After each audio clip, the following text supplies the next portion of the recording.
Paz de Cristo a todos.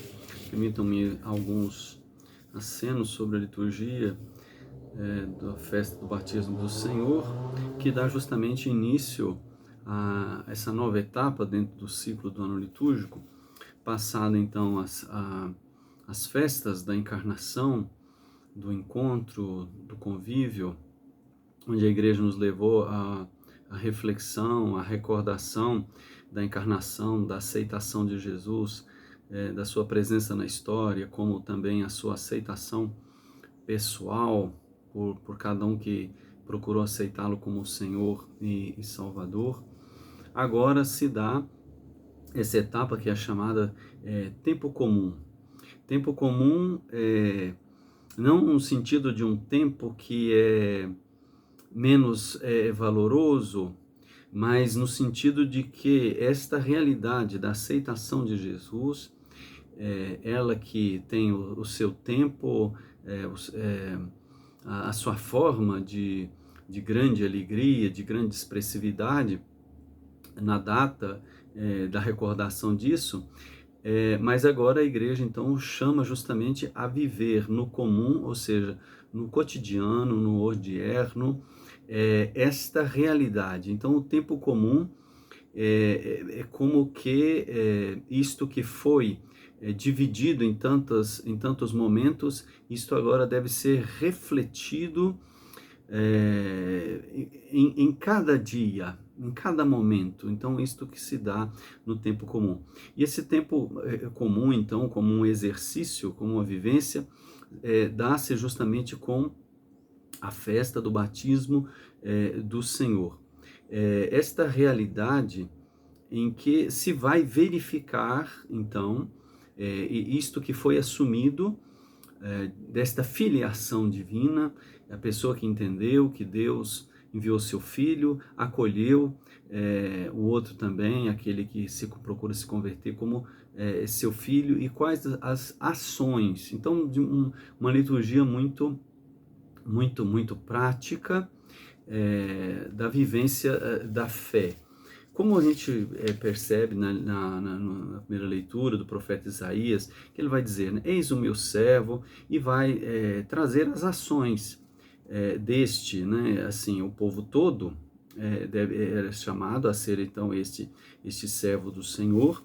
E também na segunda leitura, Pedro, na casa de Cornélio, ele vai falar, olha, então Deus não faz distinção das pessoas, e justamente este acolher e o exemplo que ele dá, né, da pessoa de Jesus que foi ungido com o Espírito Santo, e ele andou por toda parte fazendo o bem. Então, justamente este fazer que vai revelar a vida da fé e vai revelar a pessoa. Por isso o texto do Evangelho coloca justamente no capítulo 3, versículo 15, que o povo estava na expectativa e todos se perguntavam no íntimo se João não seria o Cristo. Então o povo, verificando as ações de João Batista, aquilo que ele ensinava, eles então começaram a identificá-lo como esse ungido de Deus. Mas João Batista, ele então vai interromper, esclarecer estas coisas. Ele então toma a palavra como se ele interrompesse esses pensamentos, achando que ele é a plena figura daquele que traz os bens celestiais. E ele vai dizer, né, eu vos batizo na água, como se ele dissesse assim, o meu ser só pode ser, ou eu só posso exercer algo porque eu dependo. E ele diz, né, eu dependo da água. Então esta fluidez, essa simplicidade da água, como para dizer de uma vivência muito simples. E aí ele coloca uma qualificação, dizendo que vem um outro que é mais poderoso que eu, ou seja, esse outro, então um diferente, é mais poderoso, ou seja, ele não depende daquilo que João Batista, então, depende para fazer as suas ações. E ele vai dizer: eu não sou digno de desamarrar a correia de suas sandálias. Então aqui ele revela que uma dignidade, enquanto uma capacidade suficiente para dizer que então aquele que vem, ele não depende, como João Batista depende, para expressar o seu ser. Então o seu ser, ele tem esta autonomia, e dizer, né, desta sandália, né, tirar aquela correia que fica numa sandália, algo que amarra-se por baixo, para segurar, né? E então dizer isto, né, é dizer justamente desta qualificação existencial que não depende. Por que não depende? Porque ele tem a força do Espírito. Então, o Espírito Santo, enquanto força existencial em si, que não depende, né, de nada. E ao dizer que ele, então, batiza no Espírito e no fogo, para dizer justamente o fogo para fazer essa diferenciação, e o fogo, né, como ele queima aquilo que ele o recebe, né? Então, para dizer que este batismo do Senhor, ele não depende daquilo, ou como João Batista vai dizer, de uma circunstância, se tem água ou se não tem água. Então, para dizer justamente isto, né? Que é ele que comunica o Espírito. E o texto nos lança, então, do versículo 16 para o versículo 21, desculpa, quando coloca que vai ter Jesus vai participar do batismo, e coloca aqui uma forma como que esse batismo de Jesus expressasse o encontro e a elevação de dois anseios, o anseio do povo e o anseio da parte de Deus. O texto é interessante porque ele coloca no grego egeneto, uma situação, para dizer, né, uma realidade concreta. Que realidade? Que todo o povo ia sendo batizado. Aqui para dar a ideia de um ato pacífico, passivo, né? Então, assim, o povo ia sendo batizado de maneira passiva, sem, por assim dizer, sem mudança, sem grandes configurações, sem grande desejo, e todo o povo, para dizer isto, que era uma ação massiva, como se dissesse, né, todos estão indo e então os outros também vão seguindo isso.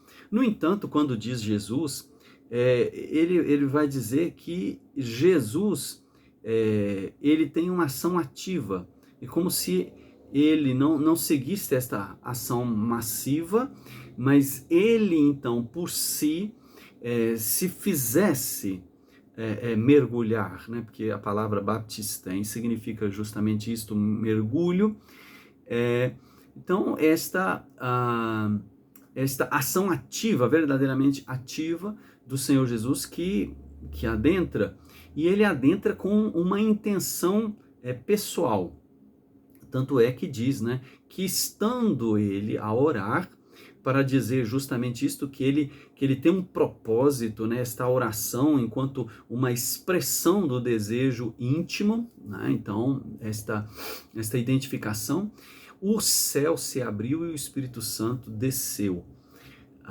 Então ele reza, então não é a água, não é a multidão, mas é a ação interior de Cristo que deseja o céu no sentido mais elevado, e esse abriu significa que abriu de cima, né? E a força do Espírito, então, como algo que vem, não algo como que cai, mas algo que ativamente, e assim vai nos colocando justamente nesta vivência da filiação divina, que deve ser uma atitude ativa no sentido do protagonismo da pessoa e não um tradicionalismo, alguma coisa desta forma. E esse Espírito então desce sobre, né, para para dar uma ideia de destaque, né, de exatidão de ponto, né, a pessoa dele, ele enquanto referência, então ele que se torna referência, e de forma corpórea, ou seja, visivelmente, a forma é visível, ou seja, uma concretude corpóreo no sentido do físico, do ser material, e como uma pomba. Então, a maneira, né, que a força de Deus se manifesta nele dá a ideia, né, e o verbo utilizado no grego é a ideia não da pomba estática, mas no sentido do voo que ela faz para gentilmente pousar. E assim, existe uma expressão em latim, columba fidelis nido, que faz recordar aquela pomba que Moisés solta no dilúvio e ela retorna com um galinho para dizer isto, né? Ela é fiel ao seu ninho, né? A sua morada. Então, nesse ato, é como se dissesse justamente que o Espírito, a casa dele é o Filho de Deus, é a pessoa de Jesus Cristo.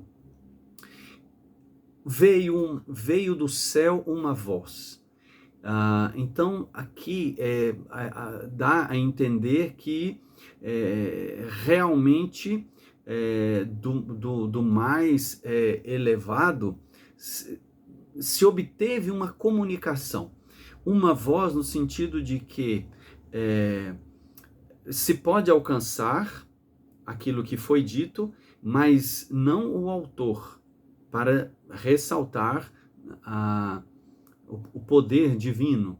E agora passa-se a essa especificidade, né, onde vai dizer, né, tu, nesse exato sentido, né, de uma referência específica e inequívoca, né, tu és o meu filho, né, meu filho no sentido desta pertença e descendente. E dizer, né, bem amado, né, ou seja, um sublime querido, como dizer assim, que Cristo está acima, né? Jesus é querido acima de tudo, bem amado, né? Então sublime. Por quê? Né? Por quê? E ele diz, né? Em ti, ou seja, no seu estado de ser, eu ponho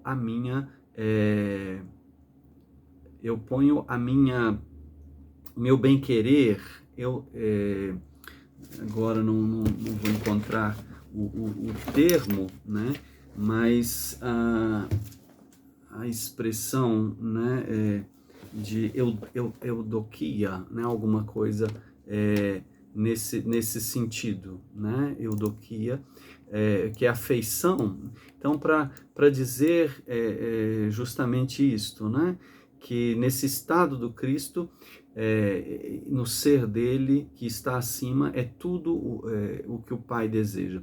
Então, que nós possamos celebrar a festa do batismo e recordar justamente isto que recebemos para viver como filhos e filhas de Deus. Boa semana para todos.